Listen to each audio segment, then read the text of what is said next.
So, happy Memorial Day, or what's left of it. It's pretty much over today. I want to say thank you to all the military personnel that have, gone out there and defended our country and our freedoms, and I appreciate that, and I know a lot of other YouTubers do. So, get on a little side note here. I just got done watching a VW Darren video, and he said something in the video that I realized I neglected to do, and I want to say sorry for that. And I realized why I did not do it. And it's about these connecting rods that I got here. The deal is, if you've been following, I've had some ordering troubles with these connecting rods. One part of it was my fault. I ordered the actual wrong connecting rod. I ordered the wrong journal. And then the next part was a miscommunication between me and the supplier. And then I finally ended up with these. And at first, I was happy with these. I was like, oh, cool. They got the rod bolt I want. They got clearance on the back side. They're the correct length. Good, I didn't look into them too far, and if I would have probably done it the day I received it, I would have probably sent them back. But when I finally realized what the problem here was, it was so far in, I didn't want to deal with it anymore. And what the problem is, as you can see, I already went through here, there is no information in the box. There is no torque specs for the connecting rod bolts. If they're a quality rod too, they'd probably be weighed and marked as they say they are. They're probably not. The thing is, the AA brand has it marked on the side. MP has it marked on the side. CB tells you the stretch and the torque you can put these bolts to. This brand, however, does not. This brand is Cooltech, which is IAP's secondary brand, I guess you could say. But this is the only information you get. You can see that they say they're 4340 I-beam connecting rods, 3/8 bolts, Type 1 stroker, Volkswagen Journal, which is the Type 1 designation on this box.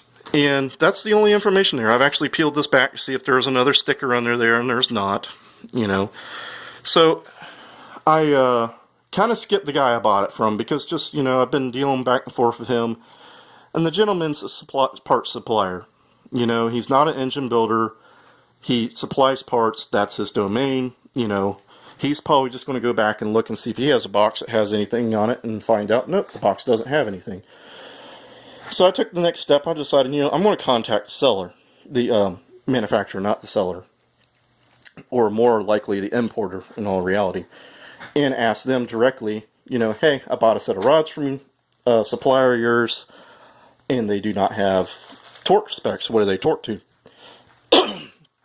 And basically I got a reply. It said, put it in shortest words here, that sorry you've had so much, because I told him about my trouble of reason for not going to him is because I've been battling back and forth with the rods and I'm just kind of done with it.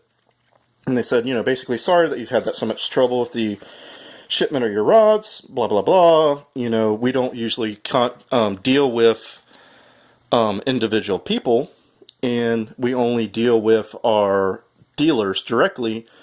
And I'm thinking, well, I'm not trying to buy anything from you. I just want information on the part you make.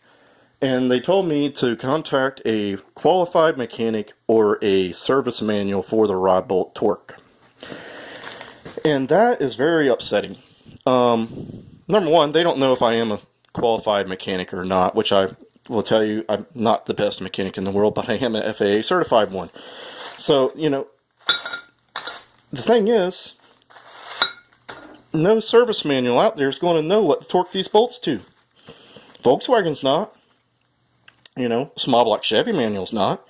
These are their rods and their rod bolts. They are not ARPs. They are their version of the ARP bolt. And I even took it on before myself to find out what other brands that are using a similar rod bolt torque their rod bolts to, just to see if I can guesstimate what the torque is. And found that the scat rod with the scat bolt torques somewhere in the 40 foot-pound range, I think it was. This is off my memory. I don't have the specs right at hand. The CB rod was a stretch and a torque. I can't remember. It uses more of a bolt, though. Instead of just the bolt, it used more like a bolt and nut style. And then the AA brand, I think, was the 38 foot-pounds, if my memory serves me correct, and the MP was somewhere in the 32 range. It was quite a range of torque values that they differ from. So I decided this is not worth doing. This is not worth trying to guesstimate a rod bolt torque and breaking it. So I decided I'll contact the manufacturer, and they kind of gave me that blow off, that, I should look it up in a book somewhere. And that was just really, that to me was really bad business practice. They could have said something a little different than that, because that's kind of insulting, because they don't know who you are, I mean, they don't know who I work for, who I don't work for, and that kind of, I don't know, it just kind of rubbed me the wrong way. You're the manufacturer. You should know if somebody calls in and says, I have your product. Your product did not have an instruction on said part. How much do I torque said bolt to? They should be able to answer that. If not, they should be able to say, we'll try and contact your supplier and supply him with that information, since we don't talk to individuals. That would be an acceptable answer. Just, go find it in a book somewhere out in the middle of nowhere. That is not an acceptable answer. So I decided that these rods are junk. I am not going to use them. They may work perfectly fine for somebody, but they're not going to work for me. And since there's no way to tell what the rod bolt torques to, or if it stretches to a certain point and breaks, I am not going to use them. And they couldn't tell me if they were, torque to yield bolt or what they were. And, that was kind of a raw deal in my opinion, So anyways, I'll try and wrap this up. I did forget to make a video about this. I think I did make one. I got really upset on it and ranted and raved for like 20 minutes, and then I finally just threw the video out. But that's why I didn't use these. That's why I went with Volkswagen rod. I had them. They were cheap because I had them, and I know they will hold what I'm building, which is not that big of a motor power-wise, So, like I should say sorry to you guys, because I should have told you that information a long time ago. This is the type of stuff you need to worry about and look out for, is manufacturers that are not really manufacturers, in my opinion, more of importers. This company, I believe, is more of that. They import stuff. That's why they couldn't tell me any information on it. Even Impy, of all people, put the rod bolt torque on their website. I looked on their website, nothing. Not a zip, zilch, zero. So, anyways, there you guys have it. That's why I didn't use those rods. That's why I'm using a stocker, because I know it will work. I know the torque to it, and I know the limit of it. These, I don't know. I didn't send these back just because it's going to cost me another $40, basically. $20 to ship them back to the guy, $20 from to ship them back to me as another set. And you'd probably sent me something that would work, like the AA brand or something. I'd have probably asked for something that has a torque value, even Impy or something. But it just, at one point you just got to call it quits and just quit dealing with it, especially when you have a part in front of you that you can use. And that's what happened here. That's why I didn't use that. So anyways, hopefully you guys are all having a good time out there. This is a little bit long video for such a short subject. And hopefully you guys are had a good Memorial Day. And we'll get back to on some other VW videos. And check out VW Darren, of course, if you don't have him subscribed. He's talking about building a gasser. So, go over there and leave a comment on his newest video.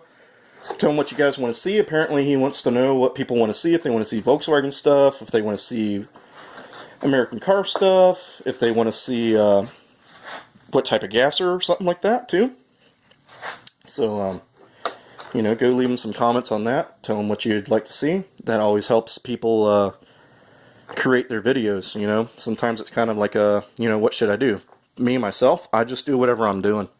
If I'm doing something on a Volkswagen, I do that. If I'm doing something on a battery for a Black & Decker drill, that's what I do.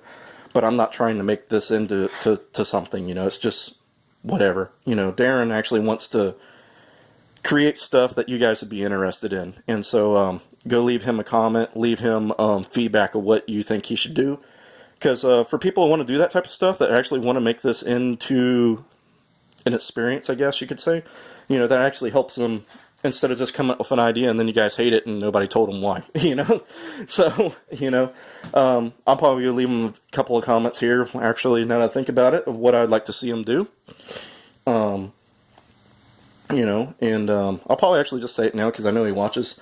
I'd like to see somebody do a really simple combo of parts that can get a guy in a Volkswagen into the 15-second range. I always thought that the VW magazine should do an article like $1,500 for 15 seconds. I don't think that'd be too hard to do, especially if you use some used parts. I know you can do it with stock heads that have been ported with a 110 cam and a set of very small Webers. I've seen it done. Mike Marchese, I think, back in the early 2000s here in the Central Florida area did it. And I know a lot of other people have done it. But if you look at the magazines, they're always building a huge motor or they're building something branded from a company that's applying on parts. But, you know, that's what I always thought is something somebody can do in their backyard, run 15s for $1,500. I don't think that's an outrageous goal, especially if you already have some of the parts, you know.